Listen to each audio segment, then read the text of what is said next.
Oh, the shit feels so good. I had to make another mother video. Okay, so I'm back. I had to make the Israelite video first because the topics that I have aren't just for Israelite men, they're for everybody that identifies as a man. So, but I'm talking to mostly cis heterosexual men.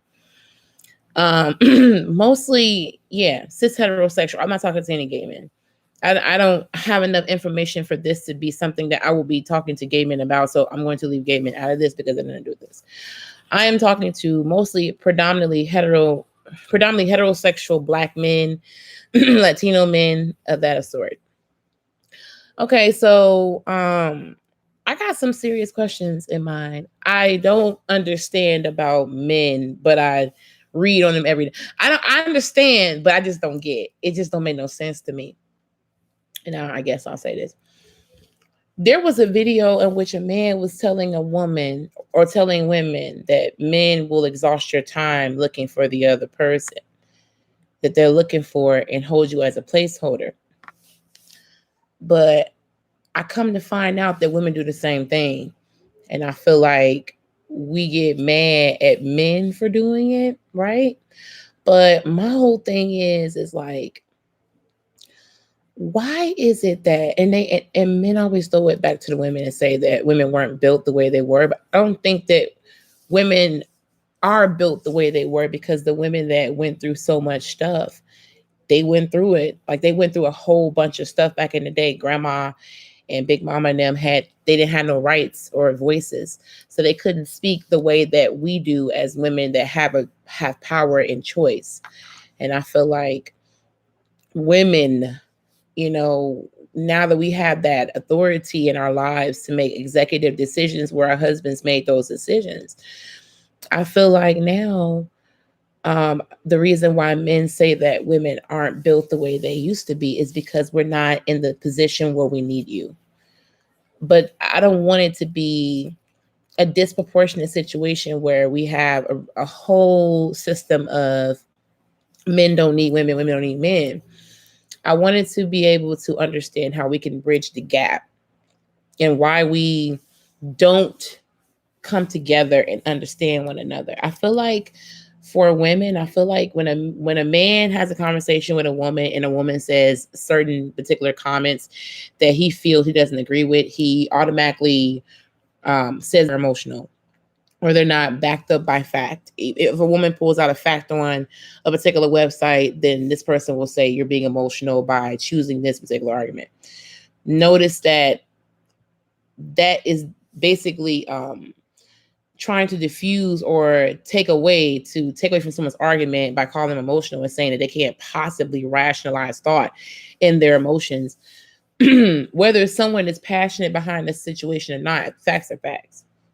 I feel like I want to know why men, when they get into conversations, feel the need to, when they don't like something a woman says, feel the need to say this person is emotional for the way of thinking.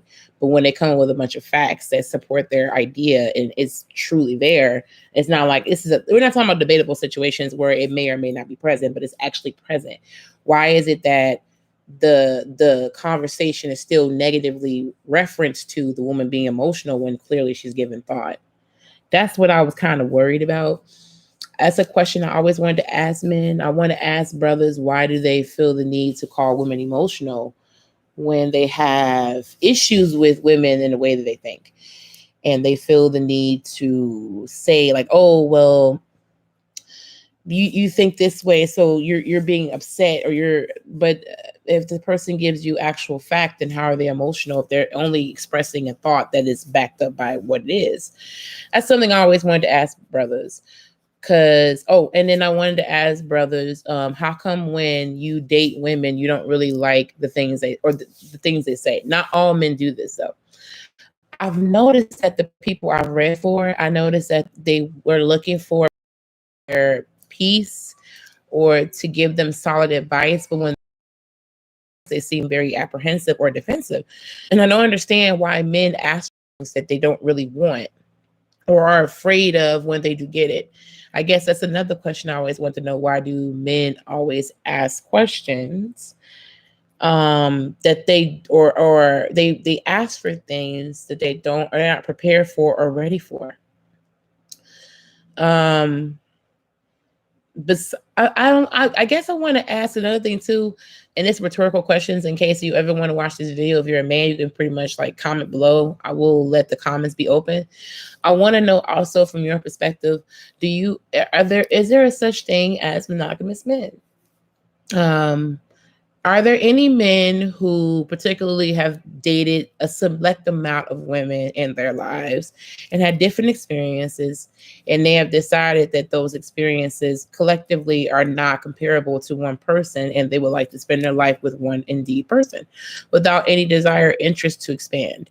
Do those type of men exist? And if so, where do you find those type of men for my sisters on my channel to find out? But no, for real, like we can manifest all day, but what in your lifespan made you feel these particular experiences made you make these decisions, and what in your mind were you when you decide to become this person, if this is your particular situation, or things that are questions I would love to know. Another thing I want to know is for those of you men who are polygamous, I would like to know if your particular spouse or relationship partner was not, I guess, if you love someone, right? Let's say, for instance, you were polygamous and you happen to love someone and they were not polygamous. Would you sacrifice the relationship for your desire to be polygamous, or would you stay with that person knowing that that's your soulmate? That would be my question for anyone who are polygamous. It could be for women too. Women can actually ask this question, but I was actually asking for the men. Would you sacrifice the relationship with one particular person to be with two people? Another question. I want to know, what is it, 3 things that a man honestly feels like he needs. Oh, I got my ring stuck on my first finger. He needs to know that a woman is definitely for him. It could be different things. So you can put up like, oh, I knew this was that and that. It gives us a fundamental view of what you think. I like to know what the men on the channel think, because I don't want them to be silent. I want them to be very active and I like conversations with brothers, actually. When if my husband, when we used to debate, I used to love having active debates because it was stimulating. I got a chance to get to know what that person was thinking and really think about what they said. Like, damn, that was a good point. Or, man, I really agree with that. I'm really intellectual, so I like to know the thoughts of the men on my channel, gay or straight, but particularly heterosexual men, especially. I like to know, what is your mindset? What else? I did ask why. Well, then I already know the answer to that. Both women and men do that. I opened my video with that. There are so many questions I could think on the top of my mind. Oh, yeah. Yeah, I got one. But that kind of ties into the other one. But I will say, no, I already answered that. I'm trying to think of all the questions I could possibly ask that I have been thinking about. But for the most part, I think those are it for now. I'm trying to think, because I'm sure I'll have some more written down later, but I probably won't put them more. I'll probably put them on my Facebook wall, and I'll probably tag my wall with men on it. I'd be really wanting to know, like, what be going through these brothers' heads. Oh, yeah. I want to know also, one more thing. I want to know what makes a man decide that he needs to cheat. Is it because you aren't fundamental, or you are honest with their desires of being polygamous, or was it just a actual incident? Oh yeah, I want to know too, why is it that men, and this is probably a conversation that I really want to open. I want to know, for all the men on my channel, why is it that when you guys get the woman gets caught cheating, you leave, but you expect her to stay? That's a good one, because I used to date this guy. And he cheated on me, and I left him, and he was so confused. And he was like, I never had a girl date or break up with for cheating. Yeah, for real. I'm dead serious. I'm a masculine sign. I'm Sagittarius. And if you play games with me, I will fuck your brother. But no, for real, like on some real nigga shit, like I don't play. I'd rather just leave you alone on some grown 32, 33-year-old woman stuff. But I will say, I feel like I want to know what goes through your head when you decide to create a cheating scenario. And I also want to know if the other shoe's on the foot, why are you leaving, but you're expecting the woman to stay? That's what I want to know too. These are things I want to know. If anybody has a conversation or wants to add something to that, that's very interesting.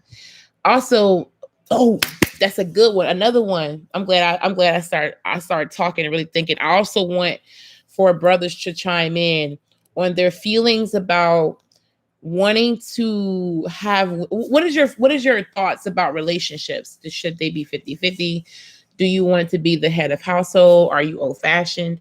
For those of you who are old-fashioned, I really want to know, if you're a man and you're cis heterosexual, if you're an old-fashioned person, do you believe in working and solely letting the woman stay home?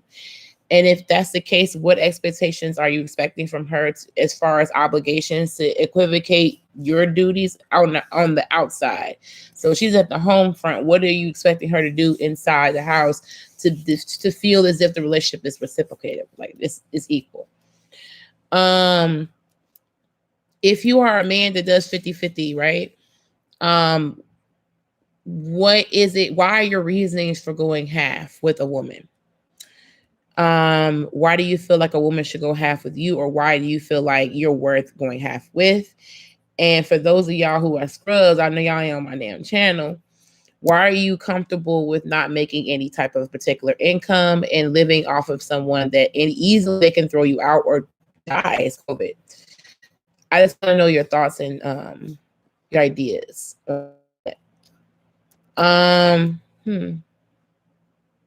Yeah, I think that's it. I really wanted to know why men go 50-50 on situations, but ask from women submission and, respect. Respect can be, it's that really, I won't say that. I would say submission though. Like, men want ultimate submission, but are you giving things that would put you in a leadership position for us to submit to? Like, if case in point, everybody said they want to stay with my husband. My husband pays all the bills in the house, majority of them. I pay my car note and shit like that, but he pays all my bills. That's a person that is the king of the house. Regardless if I am married to him or we're in a divorce, that's still the man in the house. He's still the man in the house. That's it. And he will always be looked at as that. So for those men who are not in a position where they would like the woman play 50-50, what are you giving that woman? If you're asking for submission and influence or to be, in that position, what are you giving that would make that woman want to say yeah, and etc. And for those men who are paying all the bills, what are you expecting from women? And if it goes back to the conversation I had about the other video, if you are doing all these things, are you looking for extra perks in the relationship that you aren't willing to give to that person? I guess I'm all about reciprocity. Another question, do you think that women and men are equal? I feel like as human beings, we are definitely equal. I feel like we both bleed the same.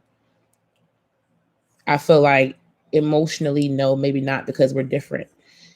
Intellectually, the skull of a human being, a man, is definitely bigger than a woman's.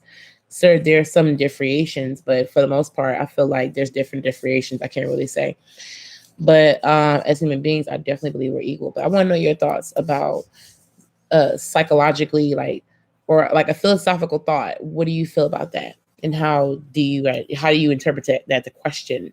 I'm tripping over my words today. But anyways, yeah, those are questions I always want to ask a man. And for those of you who, if you do listen to Kevin Samuels, what would be going through your mind when you hear Kevin Samuels talk? And what is it about this man that you love so much? Because I'm still looking at this man. I don't know what the hell y'all see in this. Well, some of y'all, I do know what y'all see in that man. Why don't you go ask him on a date? But anyways, all right. I will see y'all later. Bye.